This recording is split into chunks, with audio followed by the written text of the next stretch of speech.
All right, welcome back. Hope everyone's having a lovely day, a lovely night, wherever you're from. And real quick, before we get started, I want to give a lovely shout out to the channel members on this channel. So thank you so much to these lovely commanders here that you see on screen. Thank you guys so much for your guys' generosity and your support. It always means a lot to me, so thank you so much. And if you're actually interested in becoming a lovely commander yourself, you are interested in any of these cute and lovely emotes, the loyalty crown badges, if you want a special role in the Discord, make sure to join the Discord. But as always, if you choose to do so, thank you so much. Just remember that's not the only way they can support me. Just watching the content like you are right now is truly the best way. Liking, subscribing, and commenting, everything really does help. So thank you guys so much. And for today's video, I honestly didn't think I was going to make this video today, but some interesting stuff came up because remember that Shift Up went public, meaning, you know, like the investors can buy stock in the company and stuff like that. Not only that, but we know more about their financials. Similar to how NeoWiz is with Brown Dust 2, we get to know more about what's going on behind the scenes. And recently they actually had their Q3 financial earnings call, and there were some interesting things that, you know, cropped up during that.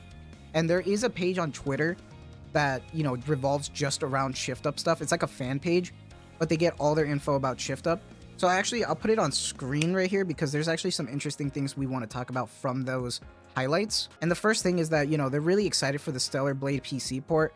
I'm honest in thinking that when the PC port gets announced and released, I think at the same time the Stellar Blade Nikke collab will happen.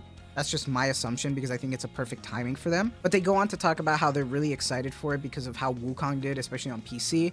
So they're hoping to exceed expectations from sales compared to the PS5. I'm expecting them to actually do a little bit better just because PC sells more in my opinion. Exclusivity always sucks to me. Even as someone who owns a PS5, I honestly, you know, exclusivity in my head just sucks. I hate limitations, but that's just me. And then we got just a little bit more detail about Project Witches because we know that in the first half of 2025, they're going to reveal more about it. So I'm interested to see.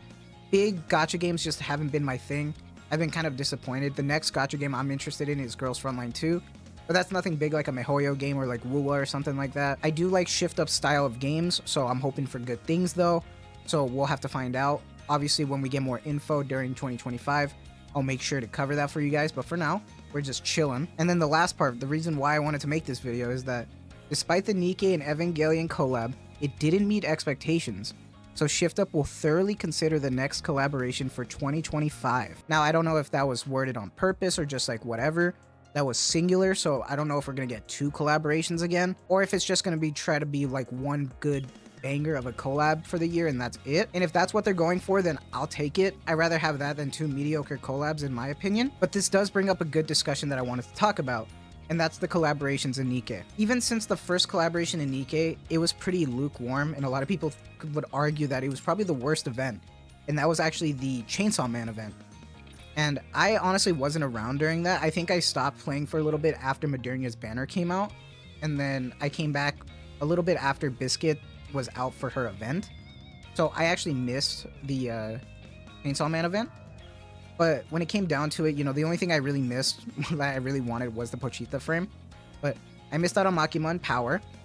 But then we got Nier, and Nier had some of the best fan service in the game. I mean, like, the free outfits are fucking insane. The amount of like ass and booba looks crazy. The free outfit is like a 10 out of 10. But here is where I'm gonna say it. The gacha skin was actually worth it to me. This looks good. I really like how it looks. It looks cute, and I loved it. I can't say the same for ReZero, and I can't say the same for the Ava collab.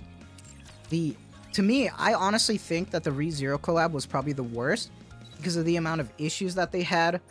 The reskin of some of the outfits where they were literally just like Soda's outfit, which is ridiculous to me. And then when we're talking about fucking Amelia's gacha skin, $60 is just like Aiden's outfit. And it's like, dude, really? Like, what are we talking about here? So, and then when we get to like, you know, Ava, where it's literally just Asuka's outfit, but just a little bit different, I can see why a lot of people were lukewarm on it or even hated it, honestly. I can understand it. It's just a matter of preference, right? But at the end of the day, this is, you know, a gacha game with fan service, and there's no fan service. I've always said in a lot of the videos that when it comes down to these type of collabs, they're meant to attract new players, and if you're already a current player and you like that IP, then it's going to be a plus. But for most people, This is definitely just to try to get more people playing Nikke, but it's looking like it's not working out that way just because it's not meeting their expectations. Now, obviously, I'm gonna be honest, this is a fan service gacha game. Whether Shift Up wants to try to pretend it's not for some reason and think it's something more, at the end of the day, this is a gacha game with fan service. Yes, the story is good, but there's still fan service in this game.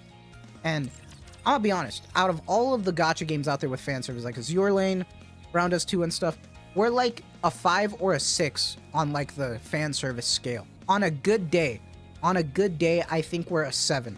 I'm just gonna be honest. On a good day, we're a 7, and like I've accepted that at this point. It is what it is. But to like try to make these collabs without any fan service since Nier, and being surprised that it's not exceeding expectations is just frustrating to me. Because they also talked about something different. They had these like Q&A things that actually, I'll put it on screen right here. And they talked about how, you know, like what caused the underperformance. And they said that was somewhat disappointing with the Evangelion collab. And the reason for this was because they were trying to maintain the original Evangelion character, but it was not attractive enough to users. To me, that's just kind of a bullshit way of just saying like, oh, there's not enough fan service. And it's like, dude, you guys aren't dumb. You guys know that this game's a fan service game. It is what it is, dude. Just accept it.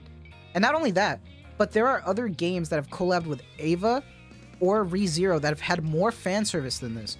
So it's not even just up to like, you know, what the IP is. Like them trying to say they're maintaining the characters. There are other games that have had collabs that have way more fan service. So it's just Shift Up just being ignorant about it. And I'm gonna be honest, I'm not trying to just sound like, oh, I want fan service. But at the end of the day, if you're gonna be disappointed in the collab, just admit that you just fucked up and you just put more fan service in the game. It's not hard. That's why Nier, undoubtedly within the community, was the best collab that has ever happened yet, and none have beat it. They said that they're going to closely reflect the user feedback on the Evangelion collab for the next event in 2025, but we'll have to find out. Who knows what their plan is with any of this, honestly, but I'm just hoping the next collab they actually know how to cook.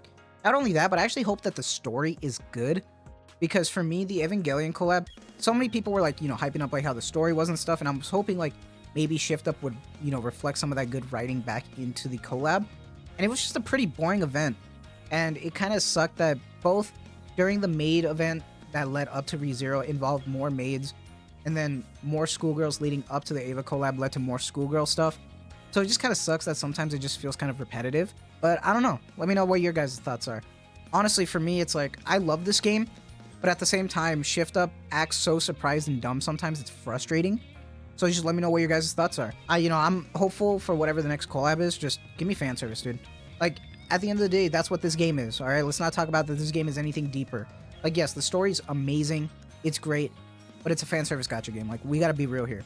But hey, it is what it is. Let me know, you know, if I'm being too harsh or whatever. But hey, I'm just being me. So I hope you guys have a lovely day, a lovely night, wherever you're from. And as always, thank you so much for the constant support. You guys are truly the best. Take care.